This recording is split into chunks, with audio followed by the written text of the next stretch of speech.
"You don't need that big kitchen anymore, Mom." That's what my son said the morning he moved my spice rack into a cardboard box and shoved it behind the water heater in the garage. He didn't ask, he just decided. The way he'd been deciding things for me ever since he and his wife showed up on my doorstep 5 months ago with suitcases, a toddler on Rachel's hip, and a speech about how nobody should live alone at 71. I stood in the hallway, watching him rearrange my house like I was a guest in it. The kitchen, my kitchen. The one where I'd raised him, where I'd baked bread every Sunday for 40 years, where I'd fed half the block after Hurricane Floyd was now Rachel's workspace. She needed room for her meal prep containers, her blender, her kombucha jars, my cast iron skillet, the one my mother gave me the year I married Harold, ended up in a bin marked donate. I fished it out when no one was looking and hid it under my bed like contraband. It wasn't supposed to be like this. When Kevin called last spring and said he and Rachel were struggling, the apartment lease was up, childcare costs were drowning them, Rachel's freelance work had dried up, I said, "Come home." Of course I did. He's my son. The house on Wren's Circle had 4 bedrooms, and I only used 2. There was space. There was always space for family. Harold would have said the same thing if he were still here, though he probably would have set ground rules first. Harold was good at that. I never was. The first week felt like a gift. Kevin fixed the leaky faucet in the upstairs bathroom. Rachel made dinner twice. Little Cody toddled around the living room, pulling books off shelves and laughing at nothing the way only 2-year-olds can. I thought, this is what the house was missing. Noise, life, purpose. By the second week, the shifting began. Small things at first. My reading lamp moved from the living room to the guest bedroom because Rachel said it clashed with the new layout. My recliner pushed into the corner to make room for Cody's playmat. My mail placed on the counter unopened because Kevin said he'd handle the bills now just to take the stress off me. I didn't argue. That's the thing people don't understand about women my age. We were raised to accommodate, to smooth things over, to say it's fine when it isn't, because keeping the peace felt like keeping the family. So I smiled. I adjusted. I told myself it was temporary. By month 2, I was eating dinner in my bedroom. Not because anyone told me to, but because the kitchen table was always full. Rachel's laptop, Cody's high chair, Kevin's paperwork spread across every surface. When I sat down, I felt like I was intruding on someone else's household, my own household. So I started carrying my plate down the hall, sitting on the edge of my bed, watching the evening news on the small television Harold had mounted years ago. I told myself it was a choice, but choices don't make your throat tighten. One night, I heard them talking, not whispering. They'd stopped whispering around me weeks ago, like I'd become part of the furniture. I was in the hallway, heading to the bathroom, when Kevin's voice drifted from the kitchen. "She doesn't even notice," he said. "She's in her room by 7 every night. We could take over the master bedroom, and she wouldn't care." Rachel laughed softly. "Give it another month." I stood still, my hand on the wall, my breath shallow. Then I turned around and went back to my room. I didn't sleep. I just lay there, staring at the ceiling fan, listening to the house settle around me like it was taking their side. The next morning, I made coffee early, sat at the kitchen table before anyone else woke up. When Kevin came downstairs, he looked surprised. "You're up early." "I've always been up early," I said. "You just stopped noticing." He blinked, poured his coffee, and said nothing. That same week, a piece of mail caught my eye. It was addressed to Kevin, but the return address said First National Mortgage Services. I didn't open it, but I noticed it. And I noticed the way Kevin tucked it into his jacket pocket before Rachel came into the room. I'm not a fool. I raised a smart boy, which means I know exactly how smart boys hide things. So I started paying attention in a way I hadn't before. Not out of suspicion, not yet. Just awareness, the way a bird watches the ground before it lands. Over the next 2 weeks, 3 more envelopes from the same company arrived. Kevin intercepted each one. I said nothing, but I wrote the dates in the back of my address book. the one I keep in my nightstand drawer with Harold's watch and my reading glasses. Then, on a Tuesday, Rachel left her laptop open on the counter. Cody was napping. Kevin was out. I wasn't snooping. I was looking for the coffee filters she'd moved again. But the screen was right there, and what I saw made the floor shift under me. It was a mortgage application. My address, my house, Kevin's name listed as the borrower. Property value, $410,000. Loan amount requested, $285,000. And at the bottom, in a section labeled Ownership Verification, a scanned copy of a quitclaim deed transferring the property from my name to Kevin's. I hadn't signed that deed. My hands didn't shake. I expected them to, but they didn't. Instead, something cold moved through me, starting in my chest and spreading outward like ice water through old pipes. I closed the laptop, walked to the living room, sat in my recliner, the one they'd pushed into the corner, and stared out the window at the oak tree Harold and I planted the year Kevin was born. That tree was 39 years old. Its roots had cracked the sidewalk twice. The city wanted it removed once, and I'd fought them for 6 months.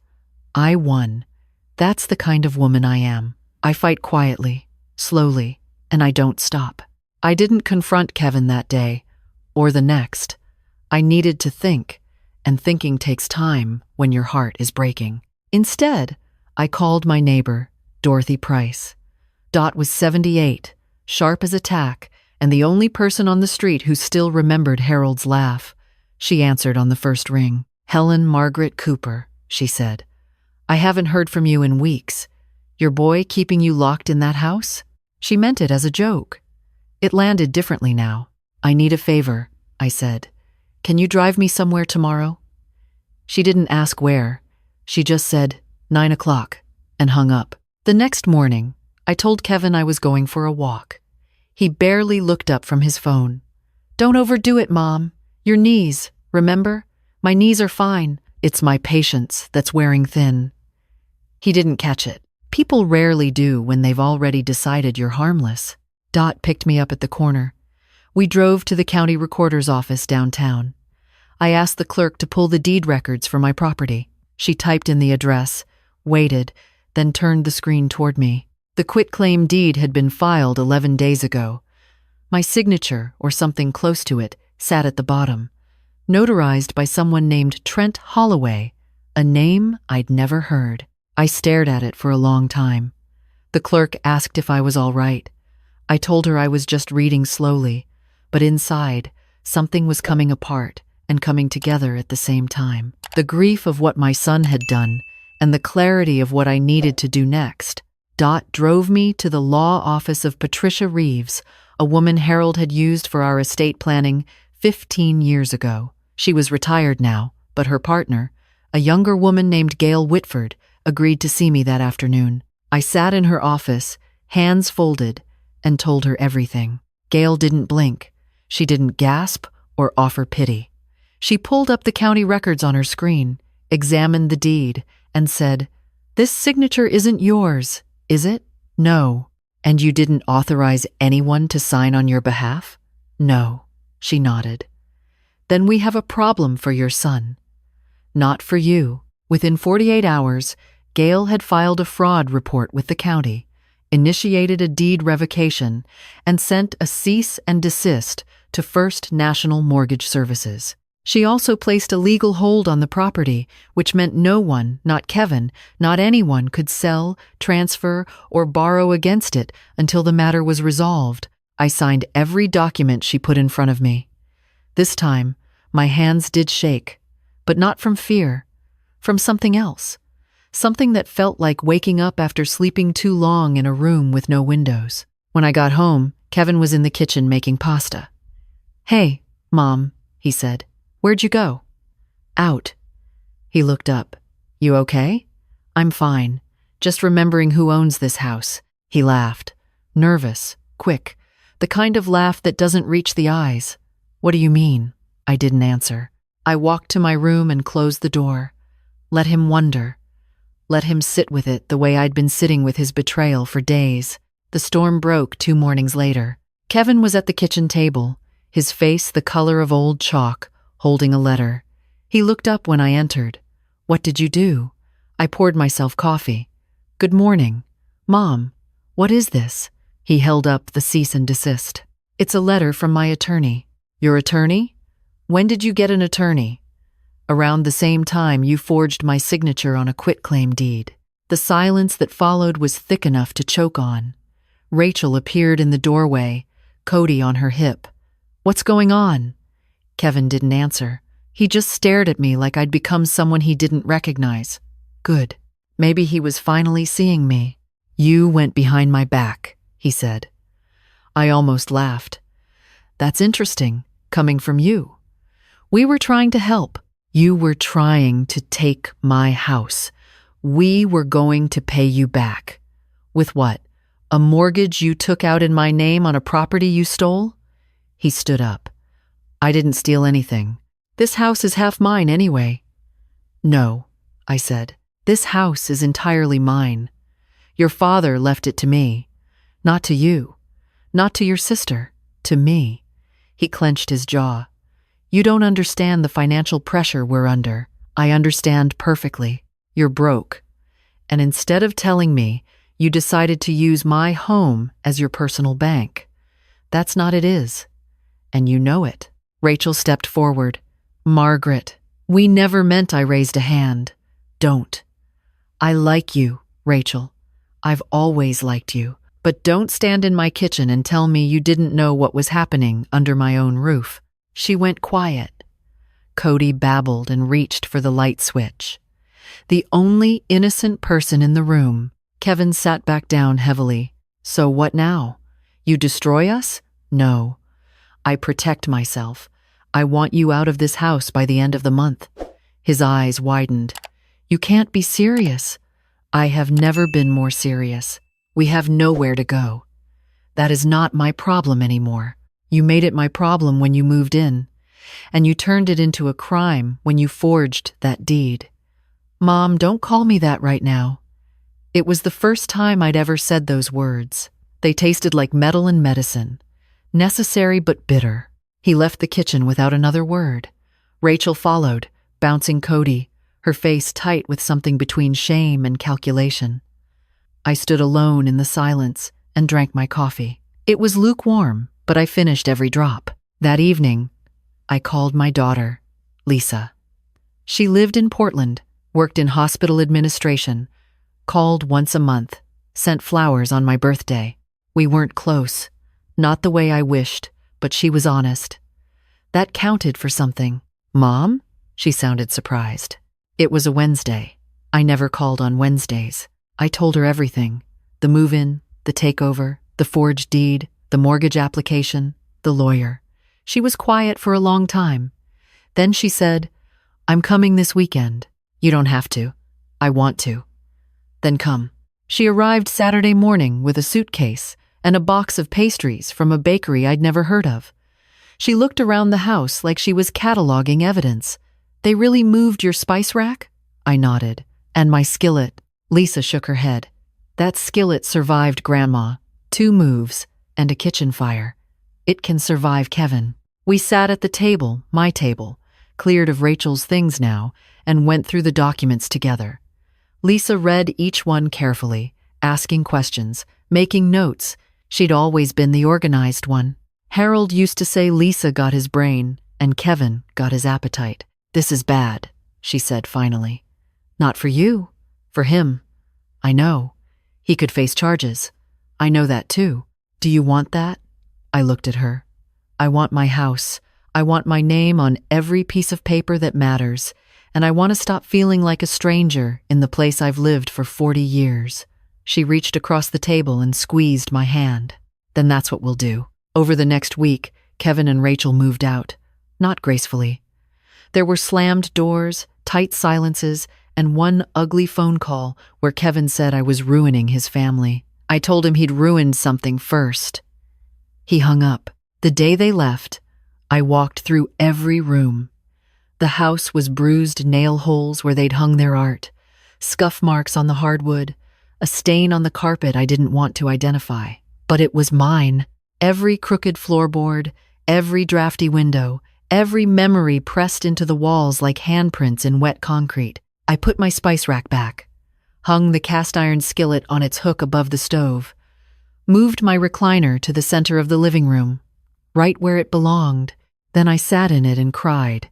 Not the dramatic kind, not sobs, just a quiet, steady leaking, like a faucet finally turned on after being shut too long.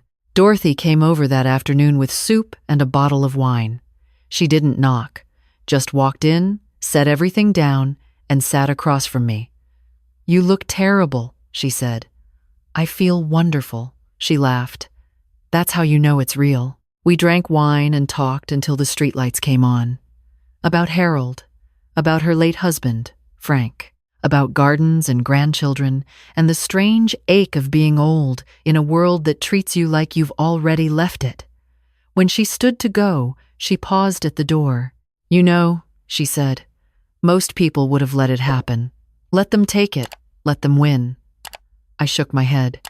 Harold planted that oak tree for Kevin the year he was born. He planted the dogwood for Lisa the year after.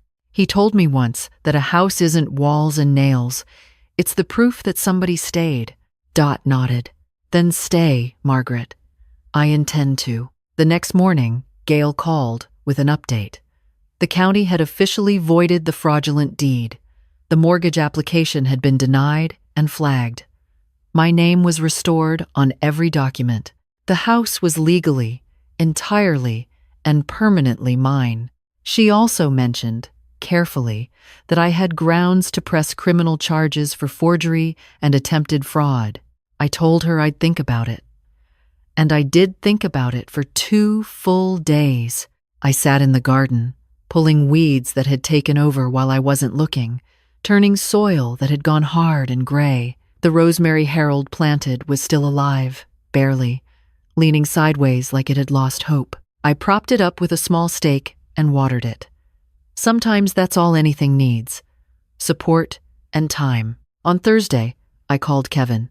He picked up but didn't speak. "I know you're there," I said.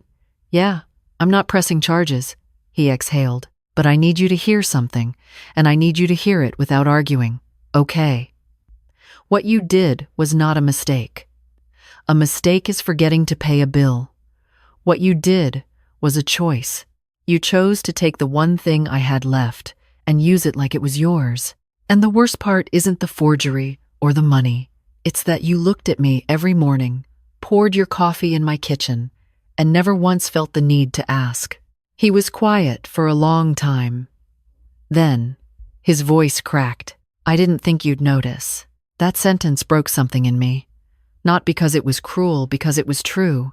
He genuinely believed I wouldn't notice, that I was too old, too distracted, too irrelevant to see what was happening right in front of me, and that belief was worse than the crime. I said, "That's the problem, Kevin. You stopped seeing me a long time ago." He started to cry. Messy, broken, the kind of crying men do when they've run out of excuses. I listened. I didn't comfort him. That wasn't my job anymore. When he finally spoke again, he said, "I don't know how to fix this." I said, "You start by not asking me to fix it for you." Then I hung up. Saturday afternoon, my granddaughter showed up. Lily, Kevin, and Rachel's oldest, from his first marriage. She was 23, finishing nursing school, with her mother's kind eyes and her grandfather's stubbornness. She stood on the porch with a potted plant and a face full of worry. "Grandma, I just heard." I opened the door. "Come in, sweetheart." She set the plant on the counter lavender, my favorite, and sat at the table. She looked around the kitchen like she was seeing it for the first time. "It smells right again," she said. I put the spices back. She smiled, then her face crumbled. "I'm so sorry." "For what?" "You didn't do anything. I should have visited more. I should have known. Nobody knew. That's how he wanted it." She wiped her eyes. "Are you okay?" "I'm standing in my own kitchen, drinking my own coffee, making my own decisions. I'd say I'm better than okay." She nodded slowly. Then she reached into her bag and pulled out an envelope. I found this when I was cleaning out Dad's old desk at Mom's place. She'd kept some of his papers. Thought you should have it. Inside was a letter. Harold's handwriting cramped, slanted, unmistakable, dated 3 months before he died. I hadn't known it existed. "Maggie," it began. He was the only one who called me that. "If you're reading this, I'm probably being stubborn about something from the other side. But I want you to know the house is yours, not because your name is on the deed, but because you're the one who made it a home. Don't let anyone take that from you. Not the kids, not the bank, not time itself. You earned every room, every wall, every squeaky step on that porch. Stay as long as you want. And if anyone gives you trouble, remind them who tiled the bathroom floor. It was you." I just held the flashlight. I read it twice. Then I folded it carefully and placed it in the drawer beside my address book, next to Harold's watch. Lily watched me. "You okay?" I looked at her. "Your grandfather," I said, "always knew exactly what to say, just never on time." She laughed, and for a moment, the kitchen sounded the way it used to, full. That evening, after Lily left, I walked out to the backyard. The oak tree stood tall against the dimming sky, its branches wide enough to shade half the yard. I pressed my hand against the bark and felt it rough, warm, alive. 39 years of growing in the same spot, and it hadn't moved an inch. I went inside, turned on the porch light, and sat in my recliner with the windows open. The air smelled like cut grass and coming rain. I didn't read, didn't write, didn't call anyone. I just sat there, breathing in a house that was mine again, listening to the clock tick 15 minutes fast, the way Harold always said it because he said it kept him honest. And in that quiet, I understood something I hadn't before. Strength doesn't always look like fighting. Sometimes it looks like a woman sitting in her own chair, in her own home, with her own name on every page, refusing to disappear. If you've listened this far, if something in this story stirred behind your ribs, then maybe you know what I mean. Maybe someone has looked past you, decided for you, treated you like a problem to be managed instead of a person to be respected. If that's you, I want you to hear this. You are not too old to matter. You are not too quiet to be heard. And no one, not your children, not the system, not time itself gets to decide when your story ends. So if you're still here, say it. Leave a comment. Just 3 words. I'm still here. Because someone out there needs to know they're not alone. And if this story touched you, share it with someone who needs to hear it. Subscribe to Gabrielle's Stories, and I'll see you in the next one.